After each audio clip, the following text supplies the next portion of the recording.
देश जब शोक में डूबा है तब एक सरकारी शिक्षिका का सोशल मीडिया पोस्ट देश की भावना को आहत कर रहा है। जी हां, उत्तर प्रदेश के सोनभद्र जिले से एक ऐसी पोस्ट वायरल हो रही है जिसमें न सिर्फ एक शहीद की पत्नी का अपमान किया गया है, बल्कि देशभक्ति और गद्दारी पर भी बेहद आपत्तिजनक बातें लिखी गई हैं।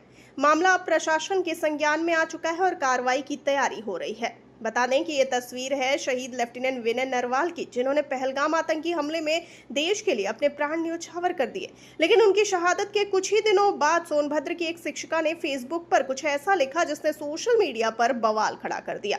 शहीद की पत्नी को लेकर की गई इस बेहद आपत्तिजनक टिप्पणी पर हर कोई हैरान है। लेकिन यही नहीं, शिक्षिका ने आगे लिखा, अंधभक्तों और आईटी सेल ने शहीद की पत्नी को इसलिए गालियां दी क्योंकि वह उनके हिंदू मुसलमान के एजेंडे के खिलाफ बोल रही थी। यही इनका असली चेहरा है।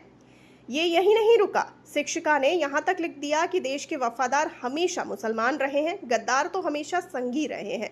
ऐसे शब्दों के इस्तेमाल ने न सिर्फ जनता को आहत किया बल्कि शिक्षा विभाग को भी सकते में डाल दिया है। बताया जा रहा है कि शिक्षिका चौपन ब्लॉक के प्राथमिक विद्यालय मालोघाट में तैनात है। स्थानीय प्रशासन ने भी इस मामले को गंभीरता से लिया है।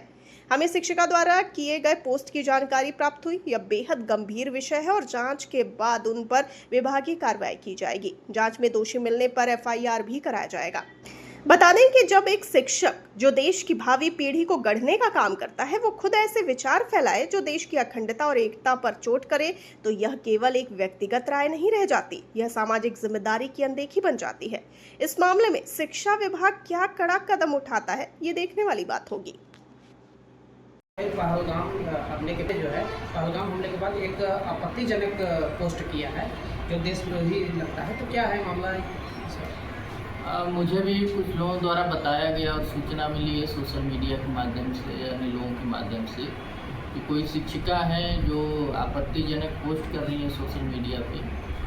तो हम लोग पता लगा रहे हैं कि कौन है वो, और पता लगने के बाद उनके ऊपर निश्चित ही हम लोग कड़ी से कड़ी कार्रवाई करें। क्या उस पोस्ट में किस तरह की बातें उन्होंने लिखी? उसमें कुछ धार्मिक झगड़ों की बातें हैं, सांप्रदायिक घटनाओं की जिक्र किए गए हैं, और जो हाल में ही अभी हमला हुआ है उसके बारे में भी कुछ आपत्तिजनक कहा गया है।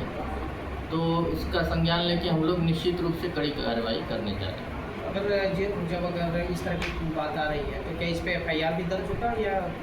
फिलहाल विभागीय कार्रवाई हम लोग कर रहे हैं। आगे जो हम लोगों को लगता है तो हम उसमें निश्चित ही कानूनी कार्रवाई करेंगे। तो किस तरह की कार्रवाई आप कर सकते हैं?